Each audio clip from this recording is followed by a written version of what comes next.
Қайырлы күн, сәлем, жалынды да талантты үнемі алға ұмтылып жүретін жандар. Дәл осы видеода сізді мен көргеніме аса қатты қуаныштымын.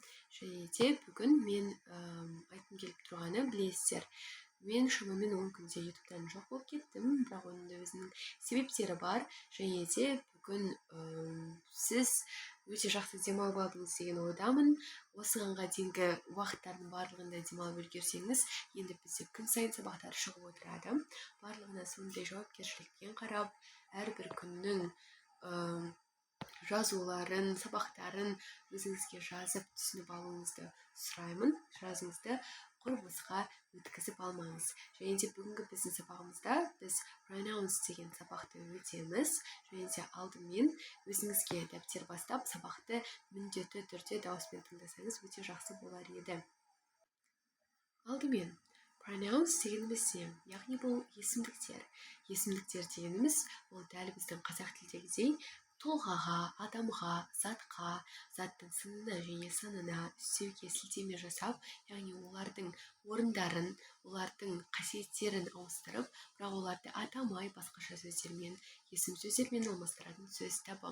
Есімдіктердің лексикалық мағынасы жоқ, сөйлемнің мағынасын өзгертпейді. Мысалы, оған мен осылай жасадым, мен кітап оқыдым дейтін болсақ, мен ол есімдік, немесе менің анам кітап оқыды дейсін болсам, кейін немесе менің досым кітап оқыды деймді, кейінгі сөйлемдерде қайталамас үшін ол кітап оқыды деймін. Есімдік деп дәл осы нәрсені айтамыз. Ал енді ол ағылшын тілінде қандай екеніне көз жүгіртейік. Бізде ағылшын тілінде 8 түрлі есімдіктердің түрі бар. Ешқандай да қиын емес. Бұл немене деп бірден қашып кетіп жүрмеңіз. Біз бүгін тек қана екеуін өтетін боламыз, кейін екеуін және де солай жалғастырып деген секілді. Бірінші біз list of pronouns, яғни есімдіктердің кестесін көріп тұрмыз. Personal pronouns деп өтетін боламыз. Және де одан кейін біз possessive pronouns'ты бірге өтетін боламыз. Жалпы personal pronouns дегеніміз не? Біз көріп тұрғанымызды екеуін көріп тұрмыз. Personal pronouns және де possessive pronouns. Personal pronouns дегеніміз ол жалпы қарапайым адамға персоналды түрде қолданылатын есімдіктер. I деген біріншіні көріп тұрмыз. Бұл I деген мен деген сөз. Бұл есімдік. We дегеніміз ол біз деген сөз. You деген ол сен немесе сіз деген сөз. Ал they деген олар деген сөз. Ал he, ол деген сөз, бірақ та ол ұлға байланысты айтылады. Ұлға байланысты айтылады. Бұл да ол, бірақ та қызға байланысты айтылады. Ал мынау бұл да ол, бірақ та ол жануарларға және де жаны жоқ дүниелерге қолданылады. Жануар деп қоя салайық, иә? Бұл бірінші. Одан кейінгі бізде possessive pronouns. Possessive pronouns replace a possessive adjective plus a noun to avoid repeating information that it is already clear. Possessive pronouns дегеніміз не? Бұл possessive pronoun, ол белгілі осындай possessive adjective, яғни сын есім және де оған қосылған затпен бірге айтылған сөзді қайталамас үшін оны қайтадан өзгешелетіп айтады. Мысалы, сіздер білесіздер ойдан book, this деген бұл деген сөз. Бұл кітап менің кітабым, бұл сенің кітабың емес дейді. Ал possessive дегеніміз жалпы сенікі, менікі, олардікі деген сөз. Өте оңай аудармасы. This book is mine, not yours. Яғни мынау қарапайым сөз болатын болса, бұл кітап менің кітабым, сенің кітабың емес. Ал мынау possessive pronouns'ты қолданған кезде this book is mine, not yours.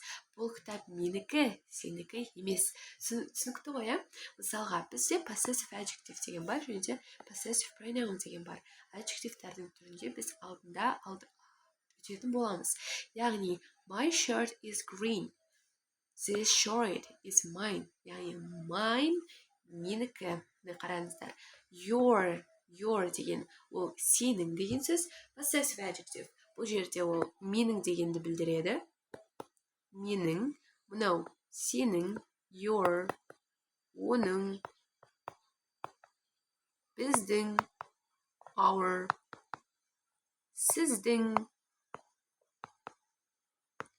олардың.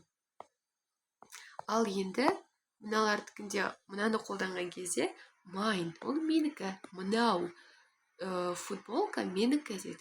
Yours, бұл кітап сенікі. This pillow is his. Бұл жастық оныкі. Және де the dog is yours. Бұл жерде қараңыз, бұл it оныкі, ол қыздікі дейді. We don't use it as a possessive pronoun. Айтпақшыдай, бізде it бүлде қолданылмайды. Ол қате болады. Және де the bird is ours, бұл құс біздікі дейді. Және де yours. The house is yours. Бұл үй сіздікі немесе сенікі.